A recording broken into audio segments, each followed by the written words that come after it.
उत्तर प्रदेश की राजनीति में लोकसभा चुनाव 2024 से पहले क्या बुआ और बबुआ दोनों एक बार फिर से साथ आएंगे? इस बात के संकेत मिलते नजर आए कुछ खास कारणों की वजह से।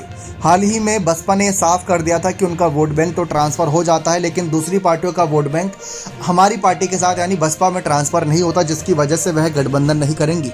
लेकिन अखिलेश यादव कांग्रेस और जयंत चौधरी की रालोद या कोई और अन्य दल जो इंडिया दल में शामिल है उनसे दूरी बनाने के लिए भी तैयार हो गए हैं। और दूसरी तरफ अखिलेश यादव का अगर यही फैसला रहा तो उत्तर प्रदेश में उन्हें किसी बड़े साथी की आवश्यकता जरूर होगी। जैसे पिछली बार बुआ बबुआ यानी बसपा सपा साथ आए थे और इन्होंने मिलकर कमाल कर दिया था। मोदी सरकार को अगर किसी ने सबसे बड़ा झटका लोकसभा चुनाव में दिया तो वो मायावती ही थी, क्योंकि 2014 में भले ही 0 सीट आई थी, लेकिन 2019 में 10 सीटों पर जीत दर्ज करी थी। जबकि कांग्रेस की बात करें तो 50 सीटों तक वो सीमित रह गई थी, बल्कि पूरे देश में उन्होंने अपना दमखम लगा दिया था। राहुल गांधी ने हर जगह रैली की थी, लेकिन मायावती सिर्फ उत्तर प्रदेश में ही अपनी ताकत लगाई, तब जाके 10 सीटें निकाल ली।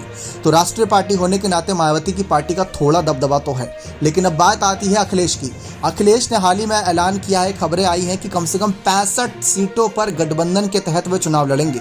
और कहा यह जा रहा है विश्लेषकों के द्वारा कि कांग्रेस इस फैसले को स्वीकार नहीं करेगी, क्योंकि 65 सीटें अकेले अखिलेश ले लेंगे तो जयंत चौधरी कांग्रेस के खाते में और अन्य कुछ दल जो साथ में उनके खाते में क्या जाएगी, तो वो 15 सीटों में से क्या ही बांटेंगे। पिछली बार जब गठबंधन हुआ था अखिलेश के और बसपा के साथ, तो उन्होंने 37 सीटों पर ही चुनाव लड़ा, और इस बार 65 सीटों पर ऐसा क्यों?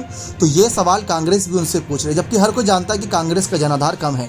लेकिन अगर हालात ऐसे ही रहे तो मायावती तो कांग्रेस के खिलाफ है ही, मायावती सपा के खिलाफ उतनी नहीं है जितना कांग्रेस के खिलाफ है। तो ऐसे में सपा अगर अलग होती है इंडिया दल से, तो मायावती ने तो ये पहले ही कह रखा है कि जो क्षेत्रीय दल हमारा समर्थन करना चाहते हैं, हमारे साथ आना चाहते हैं, हम उनका स्वागत करते हैं।